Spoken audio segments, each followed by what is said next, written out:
আসসালামু আলাইকুম।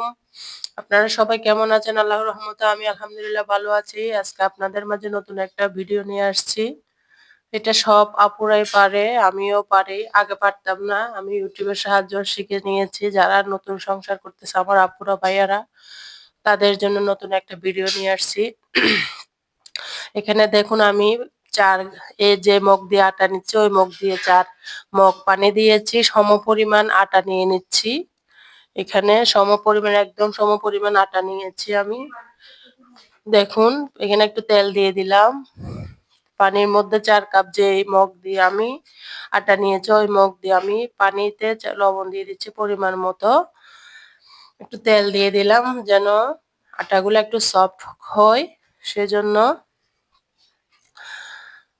দেখুন পানিগুলা বলক আসা পর্যন্ত আমি অপেক্ষা করব। একটু চিনি দিয়ে দিছিলাম যেন একটু টেস্টটা বেড়ে যায়, সেজন্য। এবার পানি বলক আসা পর্যন্ত আমাদের অপেক্ষা করতে হবে। আমি আগুন ফুল করে দিয়েছি। দেখুন এটা সবাই পারে, আমরাও পারি। নতুন আপুরা ভাবিরা যারা পারে না, তারা যারা ইউটিউবে সাহায্য নেয়, তাদের জন্য নতুন একটা ভিডিও শেয়ার করতেছে। অবশ্যই ভালো লাগবে। আর যদি ভালো লাগে আমার চ্যানেলটা অবশ্যই একটা লাইক দিয়ে দিবেন। দেখুন পানি বলক আসার পর আমি আটাগুলা ঢেলে দিলাম। এবার ঢেলে দেওয়ার পর এগুলো আমি নেড়ে নিব। এগুলা নেড়ে নিছি। এগুলা চাউলের আটা হলে কিন্তু একটু অপেক্ষা করতে হতো। এগুলা যখন ময়দা বা আটা যেটাই নেন আপনারা, আমি আটা নিয়েছি, আপনারা চাইলে ময়দাও এভাবে একই পরিমাণে ধরতে পারেন। চাউলের আটা যদি ধরেন তাহলে ডাবল পানি লাগবে। এক যে মগ দিয়ে আটা দিবেন ওই মগের ডাবল পানি রাখবে। আর আটা হচ্ছে যতটুক পানি অতটুক আপনার আটা দিতে হবে। এইভাবে আটা ধরলে একদম সফট হবে, নরম হবে না। রুটিগুলো খেতে দারুণ মজা লাগবে।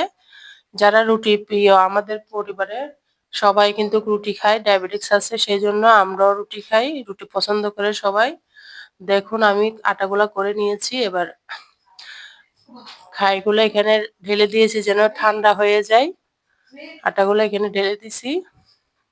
ঠান্ডা হওয়া পর্যন্ত অপেক্ষা করতে হবে, নাহলে তো হাত পুড়ে যাবে। সেই জন্য আমি একটু নেড়ে চেড়ে দিচ্ছি যেন তাড়াতাড়ি ঠান্ডা হয়ে যায়।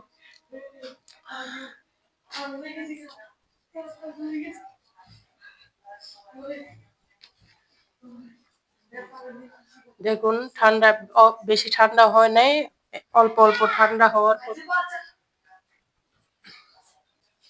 অল্প অল্প ঠান্ডা হওয়ার পরে মথে নিলে ভালো। বেশি ঠান্ডা হয়ে গেলে আটাগুলা তেমন সফটই আসে না। হালকা গরম থাকলে তখন আপনারা মথে নিবেন ভালো করে পানি দিয়ে। এখানে পানি দিয়ে মথবেন, তেল দিবেন না। অনেক আপুরা আছে তেল দেয়, তেল দিবেন না। তেল দিলে কি হয়, আটাগুলা রুটিগুলা একটু টান টান হয়ে যায়। যখন পানি দিয়ে আপনি মথবেন তখন রুটিগুলা একদম নরম নরম সফট, আপনার খেতে ভালো লাগবে। চা দিয়ে বলেন, মাংস দিয়ে বলেন, সবজি দিয়ে বলেন, ভাজি দিয়ে বলেন, যেটা দিয়ে খাবেন অনেক মজা লাগবে। আমার তো সিদ্ধ আটা রুটি আমাদের ঘরে সবাই অনেক পছন্দ করে। এটা হচ্ছে অনেকজনে কাঁচা আটা রুটি খায়, আমরা কাঁচা আটা রুটি তেমন পছন্দ করি না। আমরা সিদ্ধ আটা করি খাই। এগুলা এভাবে আমি বানাই, ফ্রিজে ফ্রোজেন করে রাখি। দেখুন আমি বানিয়ে আটাগুলাকে মতে সুন্দর করে গুলা করে নিলাম। এখন আপনাদের মাঝে এবার বেলাটা শেয়ার করব। দেখুন অনেকগুলা রুটি করছি আমি। আবার বড় বড় করে রুটি বানাই, ছোট করে রুটি আমি বানাইতে পারি না। এতটুকু আসে। যদি আমার ভিডিওটা বন্ধুরা ভালো লাগে আমার চ্যানেলটা একটা লাইক দিবেন, আর লাইক দিয়ে অবশ্যই ভিডিওটা ফুল ওয়াচ করে দিবেন। আর যদি আমার চ্যানেলে যদি নতুন বন্ধু হয়ে থাকেন অবশ্যই আমার চ্যানেলটা সাবস্ক্রাইব করে দিবেন বন্ধুরা।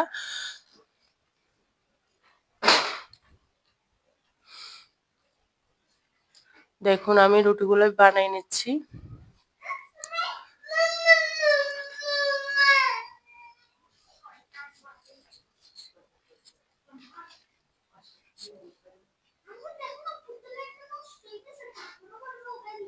দাও ফুতুলেটা দাও।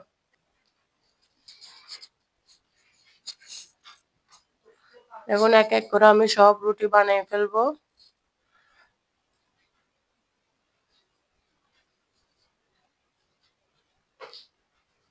এখন বানানো হয়ে গেছে, আমি সব রুটি বানিয়ে ফেলছি। একদম পাতলা পাতলা করে বানিয়ে নিছি। দেখুন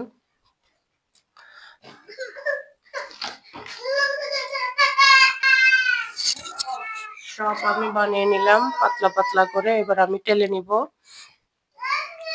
দেখুন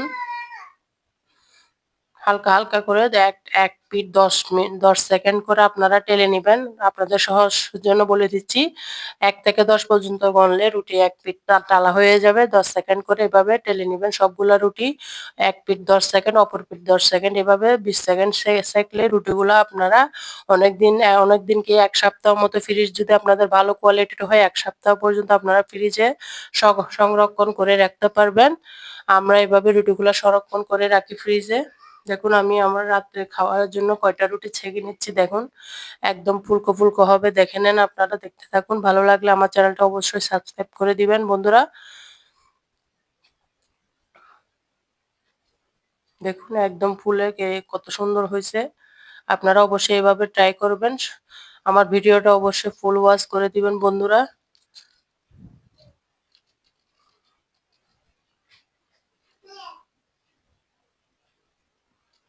সবগুলা রুটি, অল্প কিছু রুটি আমি টেলে নিয়েছি সংরক্ষণ করব, আর কিছু রুটি আমি রাতে খাবারের জন্য ছেঁকে নিলাম।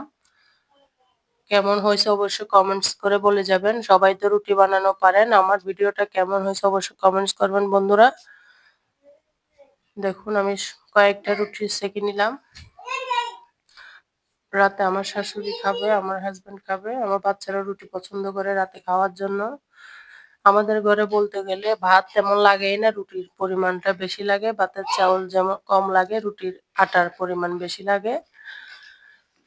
দেখুন আমি সবগুলা রুটি টেলে নিয়েছি, 20 সেকেন্ড করে টেলে নিবেন। এখন আমি ফ্রিজে রাখার জন্য একটা বক্সে নিয়ে নিলাম। আপনারা যে কোনো একটা বক্সে নিয়ে নিবেন। আমি টিফিন ক্যারিয়ারে নিচ্ছি। প্লাস্টিকের বক্স আমার ভালো লাগে না, সেই জন্য আমি টিফিন ক্যারিয়ারতে রাখতেছি। আসসালামু আলাইকুম ওয়া রাহমাতুল্লাহি ওয়া বারাকাতুহু।